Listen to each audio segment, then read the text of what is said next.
It was all the nights before Christmas, when all through the block not a creature was stirring except someone in socks.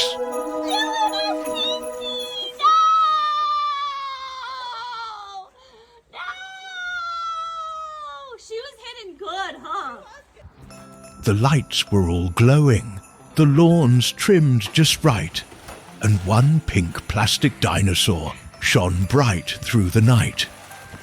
She stood tall and majestic, inflatable and proud, a beacon of cheer that drew quite the crowd. Little did we know, as she hummed with a grin, that Reindeer Games season was about to begin.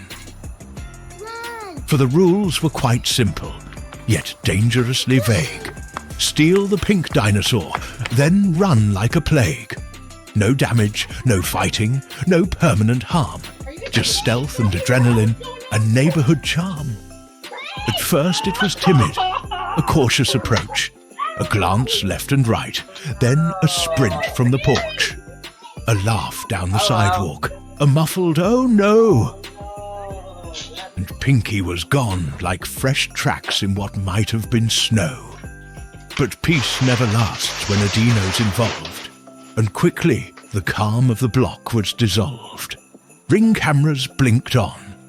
Porch lights stayed bright.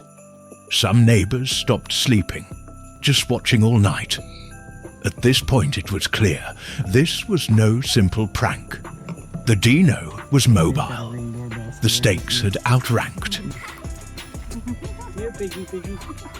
Nothing? Sneakers were hidden, hoodies pulled tight. The neighborhood entered its heist movie phase of the night.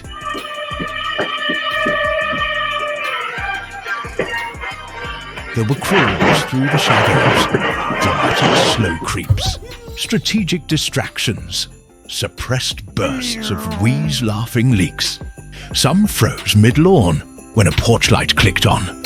Others sprinted full speed like the dino was on. One thief tripped, yet saved him.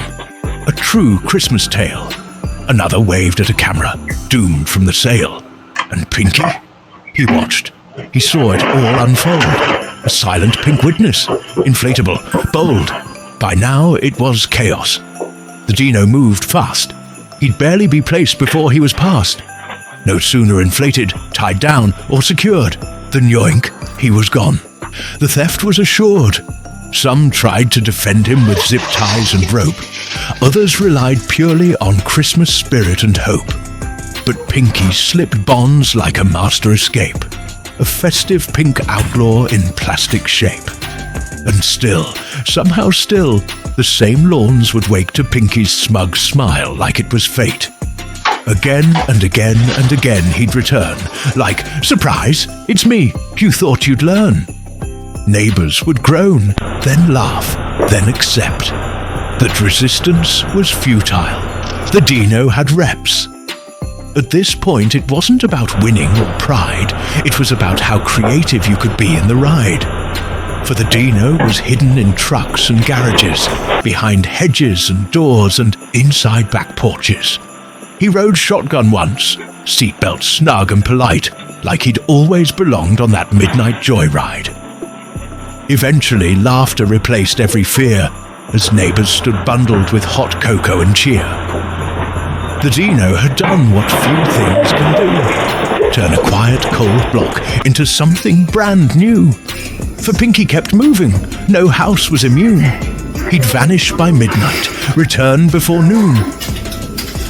Pinky! One lawn would wake up to a familiar sight, then lose him again. And again. And again.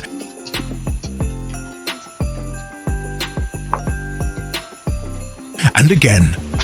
Merry Christmas. Night after night. Yes, some homes were chosen, again and again, as if Pinky himself had a vendetta, or friends.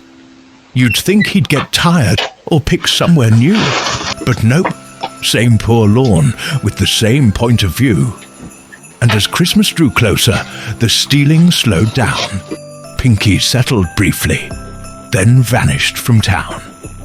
where he rests now, is known to but very few souls, a legend retold as the hot chocolate rolls. So remember this tale when your lights glow just right. Sometimes the best gift is ridiculous delight. Not the Dino himself, nor the games that were played, but the laughs and the chaos and memories made. And to Pinky the Dino, wherever you are, thanks for the mayhem, you absolute star. Merry Christmas to all, from the front lawns to the rear. And to Pinky, please stay put, at least till next year. Merry Christmas. Happy holidays.